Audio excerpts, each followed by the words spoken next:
Movie শুরুতেই আমরা দুজন গ্যামলার মানে জোয়ারিকে দেখি। এর মধ্যে একজনের নাম ছিল বাকু, যে কিনা গ্যামলিং জগতে উসুগুই নামে পরিচিত, আর অন্য আরেকজন ছিল সোইসি কিরুমা, যে কাকেরো নামের একটি ক্লাবের 21তম লিডার ছিল। যাই হোক, এরা দুজনেই একটি বহুতল ভবনের ছাদে বসে জুয়া খেলছিল।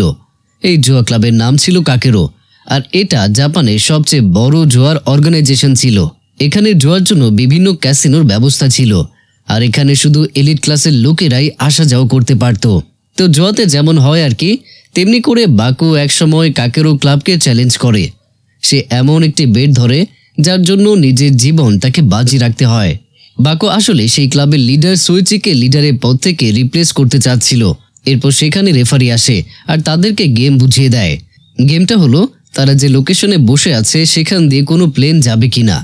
বাকু বেশ কনফিডেন্সের সাথে বলে 1 ঘন্টার মধ্যে এখান থেকে প্লেন যাবে।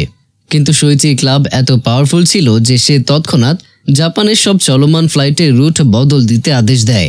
এমনকি বাকু যে স্পেশাল প্লেন রেডি করে রেখেছিল সেটাও আসতে পারেনি, কারণ সোইচির টিমের লোকেরা সেই পাইলটকে মেরে ফেলে। এভাবে বাকু বাজি হেরে যায় আর তার মৃত্যুর সময় ঘনিয়ে আসে।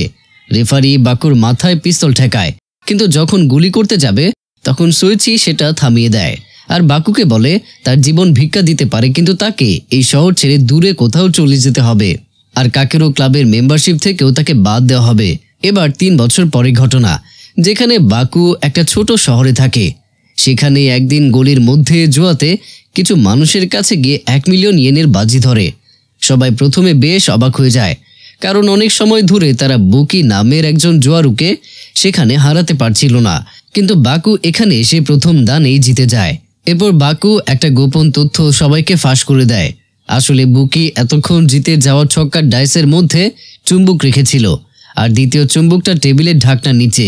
এজন্য বারবার একই নাম্বার ফেলতে সে সক্ষম হচ্ছিল। এদিকে বাকু তার টাকার মধ্যেও চুম্বক রেখেছিল, যার জন্য সে জিতে যায়। এই রহস্য ফাঁস হয়ে গেলে সবাই রেগে যায় আর সবাই মিলে বুকিকে ধোলাই দিতে থাকে। এরপর দেখা যায় সন্ধ্যায় বাকু তার এক কলিগের সাথে একটি খাবারের হোটেলে দেখা করতে আসে। সে কলিগ বাকুকে টোকিওর খবরাখবর দেয়। এখন অনেকেই কাকেরো ক্লাবের লিডারকে হারাতে চায়, যেভাবে বাকু 3 বছর আগে চেয়েছিল। তার মধ্যে একজন উঠে পড়ে লেগেছে। বাকুর ফ্রেন্ড সেই লোকের নাম বলে, যার নাম ইকি সাদাকুলি। সে একজন রিসার্চার। সে মিথেন হাইড্রেট এনার্জি তৈরি করে, আর এই এনার্জি তেলের রিপ্লেসমেন্ট হিসেবে কাজ করে।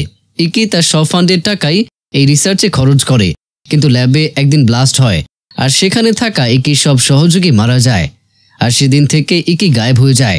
বাকুর ফ্রেন্ড এখন এই তথ্য নিয়ে এসেছে যে ইকি এখন কাকেরো ক্লাবের লিডার হবার জন্য সোইচির সাথে বাজি ধরতে চায়, আর সোইচিকে হারিয়ে সে লিডার হতে চায়। এসব শুনে বাকু বেশ এক্সাইটেড হয়ে যায় আর আবারও টোকিও যাবার প্ল্যান করে, কারণ এই ইকির সাথে প্ল্যান করে বাকু তার পরাজয়ের বদলা নিতে চায়। পরবর্তী দৃশ্যে দেখা যায় ইকি আর জাপানের ফাইন্যান্স মিনিস্টারের মধ্যে একটি জুয়ার ম্যাচ অনুষ্ঠিত হয়, আর এই গেমকে সুপারভাইজ করছিল কিরো মাকামা। এখানে ফাইন্যান্স মিনিস্টার ইকিকে চ্যালেঞ্জ করে, কারণ সে ইকি রিসার্চ বিষয়ে যাবতীয় তথ্য হাত করতে চায় আর সেটা কাজে লাগিয়ে সামনের জেনারেল ইলেকশনে জয়লাভ করতে চায়। কিন্তু ইকি একদিকে যেমন ভালো রিসার্চার ছিল, তেমনি একজন ভালো দক্ষ জুয়ারি ছিল। সে মিনিস্টারের সব প্ল্যান বানচাল করে দেয় আর পরপর 6 ম্যাচ তাকে হারিয়ে দেয়। এত বাজে ভাবে হারার পর মিনিস্টার ভীষণভাবে রেগে যায় আর উগ্র হয়ে যায়। এরপর সে তার লোকেদেরকে আদেশ করে এই গেমের রেফারি মাকামাকে মেরে ফেলার জন্য, কারণ মাকামা খুব নিখুঁত রেফারি থাকায় মিনিস্টার কোনো চিটিং ইউজ করতে পারেনি। কিন্তু মাকামা ছিল মার্শাল আর্টে দক্ষ, তাই সে কিছু সময়ের মধ্যেই মিনিস্টার আর তার সঙ্গীদেরকে মেরে ফেলতে সক্ষম হয়। এরপর মাকামা ইকির কাছে গিয়ে তাকে অ্যাসিস্ট্যান্ট বানানোর জন্য অফার করে, আর ইকি এতে রাজি হয়ে যায়। এরপর আমরা বাকুকে দেখি যে কিনা টোকিও শহরে পৌঁছে গেছে, আর তার সাথে একটা ছেলের দেখা হয়ে যায় যার নাম ছিল কেজি। কেজি এমনিতে খুব ভালো মানুষ হলেও বন্ধুদের ধোকায় পড়ে তার উপরে অনেক টাকা লোনের দায় রয়েছে।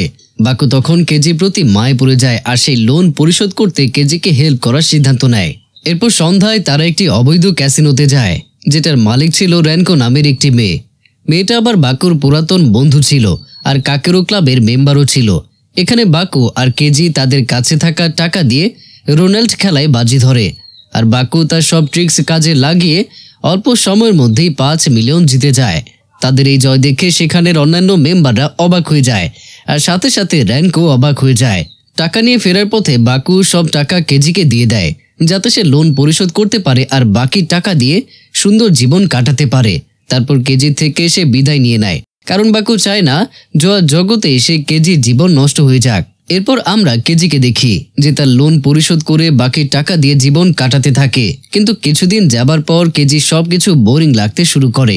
তার অনেক টাকা আছে এখন আর সুন্দর সময়ও কাটাচ্ছে, সবই আছে, কিন্তু বোরিং ফিল করে কারণ তার লাইফে কোনো চ্যালেঞ্জ নেই। এর থেকে সে যখন বাকুর সাথে ছিল সেই সময়টা সে বেশি এনজয় করেছিল, আর এখন সে ওইটা মিস করছিল। অন্যদিকে বাকু আস্তে আস্তে পৌঁছে যায় ইকির কাছে আর তাকে জুয়া খেলায় চ্যালেঞ্জ জানায়, কিন্তু ইকি চ্যালেঞ্জ রিজেক্ট করে দেয় কারণ বাকু কাকেরো ক্লাবের মেম্বার ছিল না। এরপর ইকি চলে গেলে বাকুর সাথে দেখা হয় র্যানকোর। বাকু এবার র্যানকোর কাছে কাকেরো ক্লাবের মেম্বার হবার জন্য হেল্প চায়। র্যানকো জানায় সে যদি আবারও কাকেরো ক্লাবের মেম্বার হতে চায় তবে এমন একজনকে খুঁজতে হবে যে মৃত্যুর পথে আছে আর স্বেচ্ছায় তার মেম্বারশিপ তাকে দিয়ে দেবে। বাকু এমন কোনো মেম্বার আছে কিনা জানতে চায়। তখন র্যানকো এক বৃদ্ধের কথা বলে যার নাম তারো। সে হয়তো বাকুকে তার মেম্বারশিপ দিতে পারে, কিন্তু র্যানকো এও বলে যে তারও একজন সাইকোপ্যাথ টাইপের লোক। তারোর বিষয়ে আরো কিছু সে বলতে চাইছিল, কিন্তু তার আগেই বাকু সেখান থেকে চলে যায়। এরপর বাকুর সাথে আবারও দেখা হয় কেজির। কেজি এবার বাকুকে রিকোয়েস্ট করে তাকে তার সাথে রাখার জন্য। বাকু রাজি হয়ে যায় আর এখন দুজন মিলে তারোকে সামলানোর প্ল্যান করতে থাকে। পরের দিন দুজনেই গরিব সেজে ঘুরতে থাকে, যেটা দেখে তারও তাদের জুয়া খেলে টাকা ইনকামের জন্য অফার করে। বাকু আর কেজি এক কথায় রাজি হয়ে যায়। তারপর তারও তাদের দুজনকে তার বাড়িতে নিয়ে যায়, যেটা ছিল একটা জঙ্গলের মধ্যে। ঘরে গিয়ে সে বাকু আর কেজিকে বলে তাকে চ্যালেঞ্জ দেওয়া হয়েছে নির্দিষ্ট সময়ের মধ্যে কিছু প্রাণী ধরে নিয়ে আসতে। যদি এই শর্ত পূরণ করতে পারে তবে তাদের 10 মিলিয়ন ইয়েন দেওয়া হবে। এখানে বাকু হিকাচির সাথে দেখা করে, যে কাকেরো ক্লাবের পক্ষ থেকে এই ম্যাচে রেফারি ছিল। এরপর বাকু তারোকে বলে তার টাকা লাগবে না, সে যদি এই গেম জিততে পারে তবে তার কাকেরো ক্লাবের মেম্বারশিপ লাগবে। তারও যদি তার মেম্বারশিপ বাকুকে দিতে রাজি হয় তবেই সে গেম খেলবে। তারও রাজি হয়ে যায়। এরপর বাকু হিকাচিকে একটি কলম গিফট করে। সেটা আসলে একটা কলম ছিল না, কলমের আড়ালে একটি রেকর্ডিং ডিভাইস। এর মাধ্যমে হিকাচি আর তারও সব কথা সে শুনতে পারবে। কিছু সময় পর গেম স্টার্ট হয়ে যায়। কেজি আর বাকু জঙ্গলে চলে যায় তারও সেই 5টা প্রাণীকে ধরার জন্য, কিন্তু সেখানে গিয়ে তারা দেখে যে প্রাণীগুলো আসলে কোনো পোষা প্রাণী নয়, বরং মানুষ ছিল আর তাদের হাতে বন্দুকও আছে। কিন্তু কৌশলে বাকু আর কেজি তাদের প্রথম জনকে পরাজিত করে ফেলে। এরপর সেই রেকর্ড ডিভাইসের সাহায্যে দ্বিতীয় জনকে আক্রমণ করে ধরাশায়ী করে ফেলে আর আস্তে আস্তে এগিয়ে যেতে যেতে তৃতীয় আর চতুর্থ বান্দাকেও পরাজিত করে আটকে ফেলে।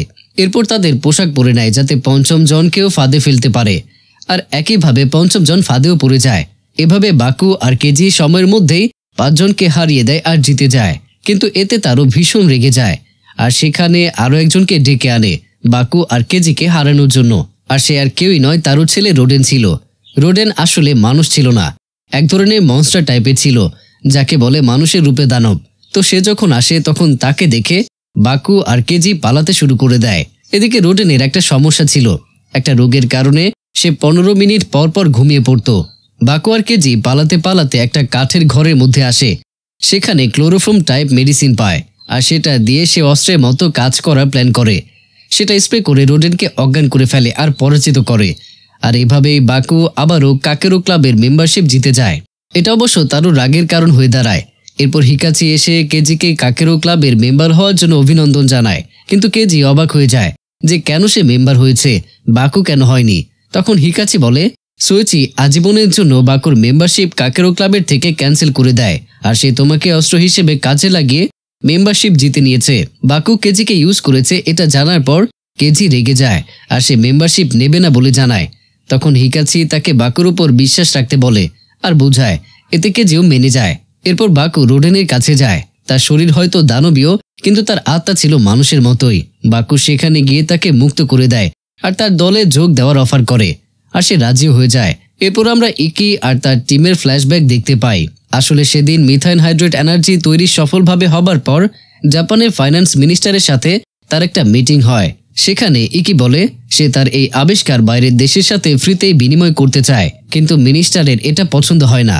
তাই পরের দিন সে গিফট হিসেবে লুকিয়ে একটা বোম পাঠিয়ে দেয় আর সেটা ল্যাবে ব্লাস্ট হয়ে যায় আর সব বিজ্ঞানীরা মারা যায়। তবে ইকি সেদিন বেঁচে গেলেও তার চোখ ক্ষতিগ্রস্ত হয়েছিল। তখন থেকেই সে প্রতিজ্ঞা করে যে একদিন সে কাকেরো ক্লাবের মেম্বারশিপ লিডার হয়ে রাজত্ব করবে। পরবর্তীতে মিনিস্টারের সাথে ইকির একটা জুয়া গেমের দৃশ্য দেখানো হয়, মনে আছে নিশ্চয়ই, যেখানে মিনিস্টার মারাও যায়।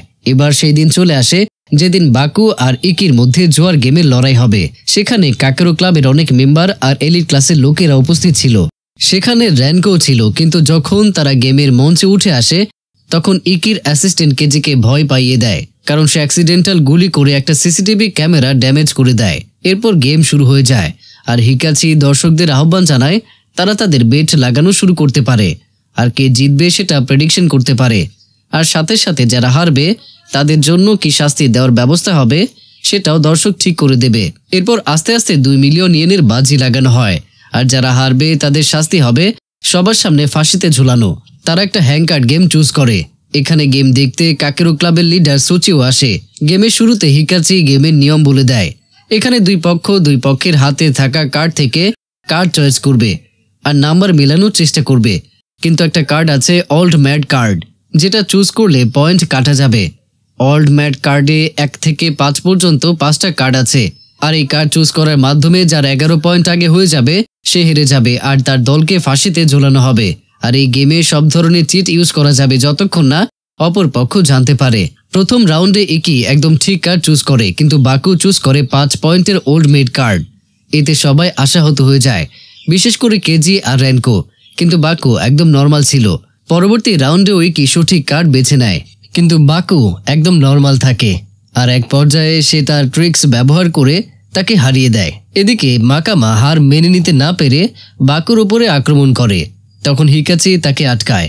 এরপর তাদের মধ্যে মারামারি শুরু হয়ে যায় আর হিকাচি তাকে মেরে ফেলে। এরপর বাকু আর তার ফ্রেন্ডকে বিজয়ী ঘোষণা করে দেওয়া হয়। এদিকে ইকি আর তার পার্টনারকে ফাঁসিতে ঝোলানো হবে এমন সময় ইকি তার পরাজয় মেনে নেয়। সেই সাথে নিজের মেম্বারশিপ বাকুকে দিয়ে দেয় আর বলে সুচিকে হারিয়ে লিডার হবার ব্যাপারে ইকি সব সময় বাকুকেই সাপোর্ট করবে। আর এবার মেম্বারশিপ পাওয়ায় বাকু লিডারকে চ্যালেঞ্জ করতে পারবে। এরপর মুভির শেষ দৃশ্যে দেখা যায় বাকু, কেজি, র্যানকো আর রোডেন জুয়ার আসরে এসে উপস্থিত হয় আর হিকাচি তাদের স্বাগতম জানায়। আর এর মধ্য দিয়েই অসমাপ্ত রেখে এই অসাধারণ মুভির গল্পটি এখানেই শেষ হয়ে যায়।